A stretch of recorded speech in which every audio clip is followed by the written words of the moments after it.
हजुरहरु सबैलाई नमस्ते। आज हामी गुल्मी मोडलको बारेमा कुरा गर्न गइरहेका छौं। हजुरले हेर्नुभयो भने मोदी सी जिनपिङ लिक्क अन्यु जुजुले जिजे भने पनि सबै कुराहरू मोडलिङबाट सुरु हुन्छ, सबै कुरा सानो सानो कुराहरूबाट सुरु हुन्छ। त्यसको लागि नै हामीले गुल्मी मोडल भनेर भनेका छौं। नेपाल समृद्धको लागि, नेपाल विकास गर्नको लागि हामीले गुल्मी मोडल भनेर सोचेका हौं। शिक्षाको लागि पैसा हुनेहरू र पैसा नहुनेहरूलाई समान गुणस्तर हुनुपर्छ भन्ने कुरा हामीले नीति नियम बनाएर यसको कार्यान्वयन गर्नेछौं। हामीले हेर्यौं भने कफी भनिरहेका छौं। गुल्मीमा कफीको लागि हामी एकदमै प्रख्यात पनि छौं। तर हामीलाई एउटा कुरा थाहा छ, संसारका टप 100 कम्पनीजहरुमा नेस्क्याफे छ, स्टारबक्स लगायतका कम्पनीहरू छन्, विश्वकै टप 100 कम्पनीजहरु। तर ती कम्पनीहरुको एउटा सानो रिसर्च बजेट मात्रै पनि ल्याउन सक्ने हो। ती कम्पनीहरुलाई कतै एउटा औँला मात्रै पनि राख्न दिने हो भने हामी कहाँ पुग्छौं भनेर हाम्रा गाउँका खोरहरूमा अरबौंको सम्भावना लुकेको छ। त्यो सम्भावनालाई हामीले एकछिन व्याख्या गर्न सकिन्छ। जस्तै बाख्रा पालनकै कुरा गरौँ, हामी मासुमा आत्मनिर्भर छैनौँ। विदेश छिमेकबाट हामीले ल्याउनु पर्ने अवस्था छ।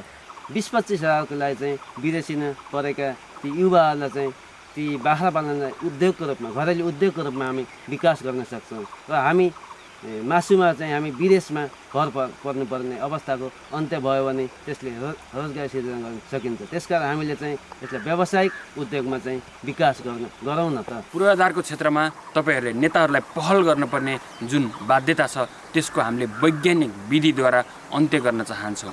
त्यो भयो भने सिस्टमले काम गर्छ र पूर्वाधारमा हामीले गुणस्तरको सुनिश्चितता गर्नुपर्नेछ, भ्रष्टाचार अन्त्य गर्नुपर्नेछ र सुशासन ल्याउनु पर्नेछ। तपाईले हेर्नुभयो भने स्टारबक्स, नेस्क्याफे भनेर कफी कम्पनीजहरु एक हिसाबले विश्वका टप 100 कम्पनीजहरु हुन् विश्वभरिकै। तर यी कफी कम्पनी हुँदै गर्दाखेरि हामीले गुल्मी जिल्ला कफीको लागि फेमस भन्छौं। तर यी विश्वका टप कम्पनीजहरुले हामीले कनेक्ट पनि गर्न सकिरहेका छैनौं। एउटा सानो औँला कतै राख्ने ठाउँ पनि हामीले दिन सकिरहेका छैनौं। तर यी कम्पनीहरुको भ्यालुएसन मात्रै हेर्ने हो भने पनि नेपाल सरकारको पुरै बजेट भनेको करिब 15 अर्ब डलर जति छ।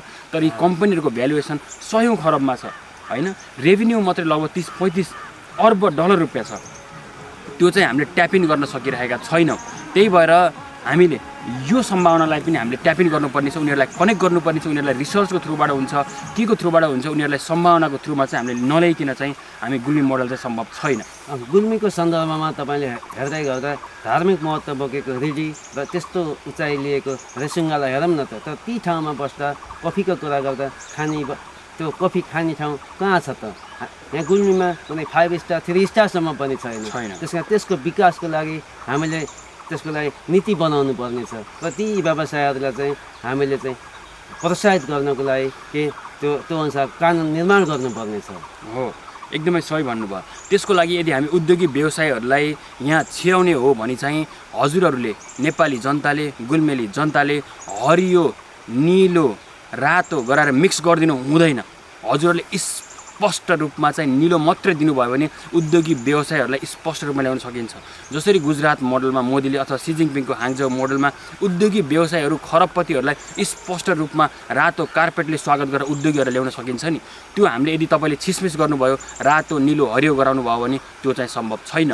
त्यो कारणले गर्दाखेरि म एउटा इन्जिनियर हुँदै गर्दाखेरि, जमिनमा टेकेर आकाश हुँदै गर्दाखेरि उहाँले मलाई जमिनमा टेकाउनुहुन्छ।